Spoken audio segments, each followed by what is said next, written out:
Hello student, welcome to my YouTube channel P&G biology science. आज से हम लोग एक नए चैप्टर की शुरुआत करने वाले हैं जो है ह्यूमन रिप्रोडक्शन या मानव जनन। तो चलिए शुरू करते हैं। ह्यूमन रिप्रोडक्शन, सबसे पहले तो ह्यूमन का कुछ रिप्रोडक्टिव फीचर्स के बारे में जान लेते हैं कि ह्यूमन रिप्रोडक्शन की दृष्टि से देखा जाए तो किस प्रकार का जीव है। यानी कि तो ह्यूमन्स के कुछ फीचर देखें, कैरेक्टर्स देखें तो ह्यूमन एक प्रकार का कैसा जीव है, यूनिसेक्सुअल ऑर्गेनिज्म है, यानी कि एक लिंगी जीव है।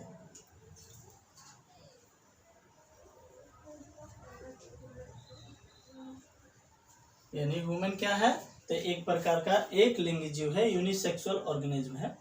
अब ये यूनिसेक्सुअल ऑर्गेनिज्म का मतलब क्या हुआ, तो वैसे जीव ठीक ना जिनमें जनन के जो गैमेट्स जो यूनिट्स हैं गैमेट्स ठीक ना, उनको बनाने के लिए अलग अलग बॉडीज हो या अलग अलग जीवों में बनता हो। जैसे मेल गैमेट्स अलग बॉडी में बने, स्पर्म अलग बनता हो, ओवम अलग बनता हो ठीक ना, तो वैसे जीवों को यूनिसेक्सुअल ऑर्गेनिज्म के नाम से जानते हैं। जैसे कि हम लोग हैं तो फीमेल्स के अंदर ओवम बनता है और मेल के अंदर स्पर्म बनता है ठीक ना, तो ये दोनों सेपरेट है। यानी कि मेल रिप्रोडक्टिव सिस्टम अलग है और फीमेल रिप्रोडक्टिव सिस्टम अलग है।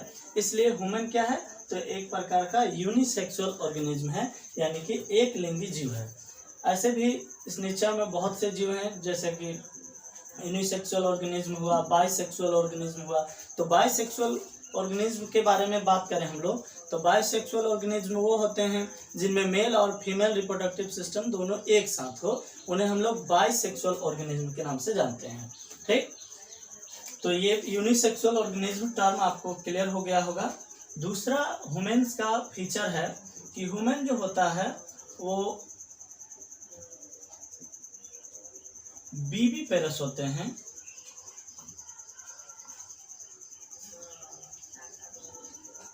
बीबी पेरस का हिंदी में कहें तो इसे सजीव प्रजनन, सजीव प्रजनन इसका क्या अर्थ है, तो आप देखेंगे कि इस नेचर में बहुत से जीव हैं जो कि कुछ जीव जो होते हैं अंडे के द्वारा बच्चों को उत्पन्न करते हैं, कुछ जीव जो हैं डायरेक्ट बच्चों को जन्म देते हैं ठीक ना। इसी तरह से आप पेड़ पौधों में देखें तो उनमें वेजिटेटिव रिप्रोडक्शन होता है जो कि एक तरह का एसेक्सुअल रिप्रोडक्शन है, और उनके किसी भी पार्ट से आप देखते हैं कि क्या होता है कि पौधे का ग्रोथ हो जाता है ठीक ना। तो यहाँ पर बीबी पेरस का अर्थ क्या है, तो वैसे जीव जो अपने जीवन काल में बच्चे को जन्म देते हों ठीक ना, जो अपने जीवन काल में बच्चे को जन्म देते हैं उन्हें हम लोग बीबी पेरस ऑर्गेनिज्म या फिर सजीव प्रजक जंतु के नाम से जानते हैं। तो मनुष्य भी एक प्रकार का क्या है, बीबी पेरस यानी कि सजीव प्रजक जंतु है ठीक ना। और बीबी पेरस समझ में आया है। दूसरा इसका कंटेंट होता है जैसे कि और भी जीव हैं, वैसे जीव जो क्या करते हैं अपने जीवन काल में अंडे के द्वारा बच्चे को उत्पन्न करते हैं, उन्हें हम लोग ओबी पेरस के नाम से जानते हैं। ओबी पेरस या अंड प्रजक, अंड प्रजक ठीक ना, अंड प्रजक जीव के नाम से जानते हैं। वे जीव जो अपने जीवन काल में क्या करते हो कि अंडे के द्वारा बच्चे को उत्पन्न करते हो, उन्हें हम लोग ओबी पेरस कहेंगे, अंड प्रजक कहेंगे। और वे जीव जो अपने जीवन काल में सजीव को यानी कि बेबी को उत्पन्न करते हो, शिशु को जन्म देते हो, उन्हें हम लोग सजीव प्रजक जंतु कहते हैं। तो मनुष्य क्या है, एक प्रकार का बीबी पेरस जीव है ठीक ना। ये इसका अगर मैं रिप्रोडक्शन के टाइप्स के बारे में बात किया जाए कि मनुष्य में किस प्रकार का रिप्रोडक्शन होता है, तो मनुष्य में जो होते हैं वो सेक्सुअल रिप्रोडक्शन यानी कि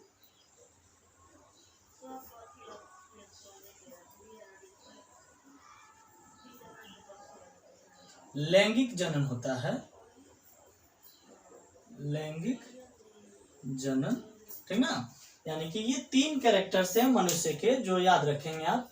मनुष्य क्या है तो पहला एक लिंगी जीव है, यूनिसेक्सुअल ऑर्गेनिज्म है ठीक ना, जो बॉडीज क्या करे मेल गैमेट्स यानी कि ओवम बनाएगा, ओवम बनाएगा उसे हम लोग फीमेल कहेंगे, फीमेल के नाम से जानेंगे। और जो बॉडी स्पर्म बनाएगा, स्पर्म बनाएगा ठीक ना, उसको हम लोग क्या कहेंगे, मेल के नाम से जानेंगे। ठीक, क्लियर हो गया होगा। ठीक ना, देख रहे हैं कि दोनों सेक्स ऑर्गन्स जो है सेपरेट हैं। ठीक ना, इसलिए हम लोग ह्यूमंस क्या है, एक तरह के यूनिसेक्सुअल ऑर्गेनिज्म है। दूसरा विविपेरस क्या होते हैं, तो वे जीव जो अपने जीवन में सजीव को जन्म देते हैं उन्हें विविपेरस के नाम से जाना जाता है। और मनुष्य में अगर मैं टाइप्स ऑफ रिप्रोडक्शन देखा जाए तो मनुष्य के अंदर सेक्सुअल रिप्रोडक्शन होता है। ठीक ना, यानी कि लैंगिक जनन की प्रक्रिया होती है। मनुष्य में जो लैंगिक जनन की प्रक्रिया है वो एक सुविकसित तंत्र के माध्यम से होता है, यानी कि एक सिस्टम के जरिए होता है जिसको हम लोग रिप्रोडक्टिव सिस्टम के नाम से जानते हैं।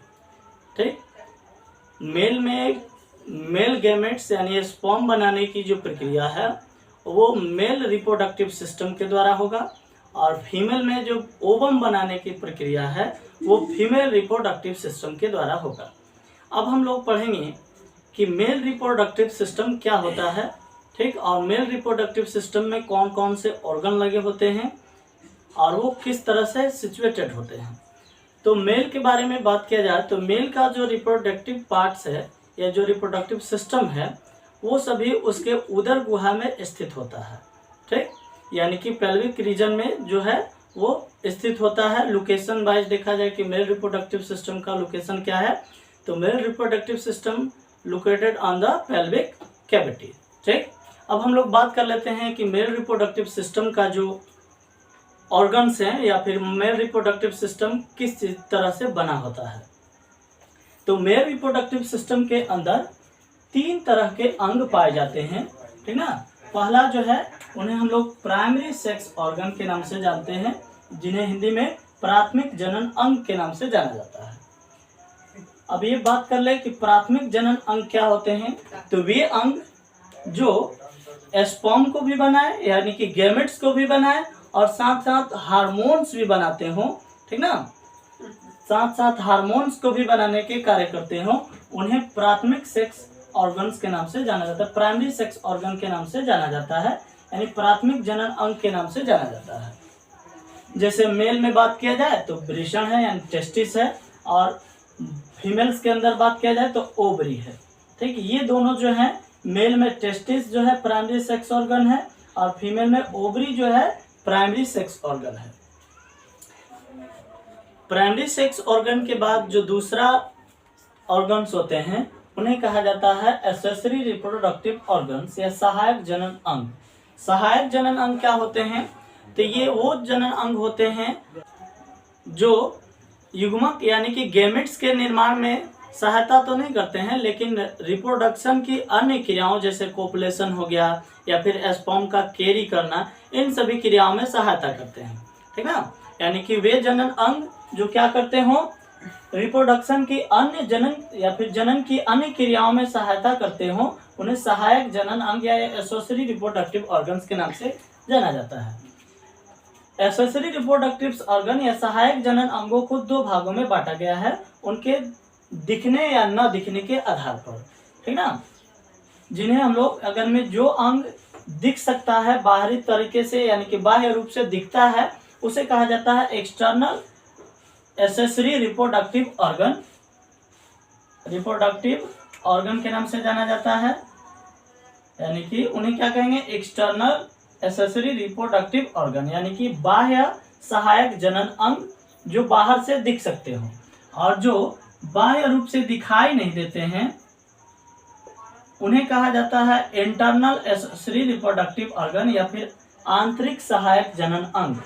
आंतरिक सहायक जनन अंगों में क्या है, तो रेटिटेस्टिस यानी वृषण जालिकाएं हैं, वास डिफरेंशिया है, शुक्रवाहिकाएं हैं, इपिडाइडमिस यानी कि अधिवृषण, और वास डिफरेंशिया शुक्रवाहक है, और यूरेटर्स है। ठीक ना, यानी कि यूरेटर है या मूत्र मार्ग जिसे हिंदी में कहा जाता है। एक्सटर्नल एक्सेसरी रिप्रोडक्टिव ऑर्गन में सीसन होता है। ठीक ना, जो कि बाह्य रूप से मेल का कोपुलेटरी ऑर्गन से और बाह्य रूप से ये प्रदर्शित होता है, दिख सकता है। इसके बाद से जो तीसरा मेल रिप्रोडक्टिव सिस्टम का जो पार्ट है, जो तीसरा पार्ट है वो होता है जनन ग्रंथियां या फिर रिप्रोडक्टिव ग्लैंड्स। रिप्रोडक्टिव ग्लैंड्स क्या होती हैं, तो थोड़ा सा हम लोग बात कर लेते हैं कि ग्लैंड्स किसे कहते हैं। यानी कि जिसे ग्रंथि हिंदी में कहा जाता है। ग्रंथि क्या होती है, यानी ग्लैंड। ग्लैंड्स किसे कहा जाता है, तो ग्लैंड्स क्या है, तो कोशिकाओं यानी सेल या फिर टिश्यू का एक समूह होता है। सेल या टिश्यू का एक ग्रुप होता है जो किसी विशेष रासायनिक पदार्थों को, ठीक ना, जो किसी विशेष रासायनिक पदार्थों को बनाने का कार्य करते हैं, उन्हें हम लोग, ठीक ना, ग्रंथि के नाम से जाना जाता है, ठीक ना। यानी कि वैसे कोशिकाओं का वह समूह या ऊतकों का वह समूह जो किसी विशेष रसायन को बनाने के कार्य करते हो, उन्हें ग्रंथि के नाम से जाना जाता है। इनके उत्पाद के अनुसार, ठीक ना, और उनको निकालने के अनुसार हम लोग इन्हें 3 भागों में बांटते हैं, ठीक। यानी ग्रंथियां जो होती हैं वो 3 तरह की होती हैं। एक होता है अंतःस्रावी, यानी जिन्हें इंडोक्राइन ग्लैंड के नाम से जाना जाता है। इंडोक्राइन ग्लैंड कहते हैं, ठीक ना।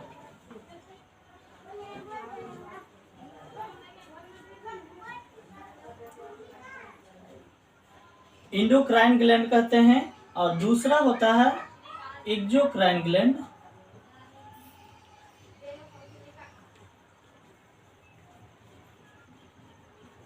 और तीसरा होता है मेसोक्राइन ग्लैंड। मेसोक्राइन ग्लैंड।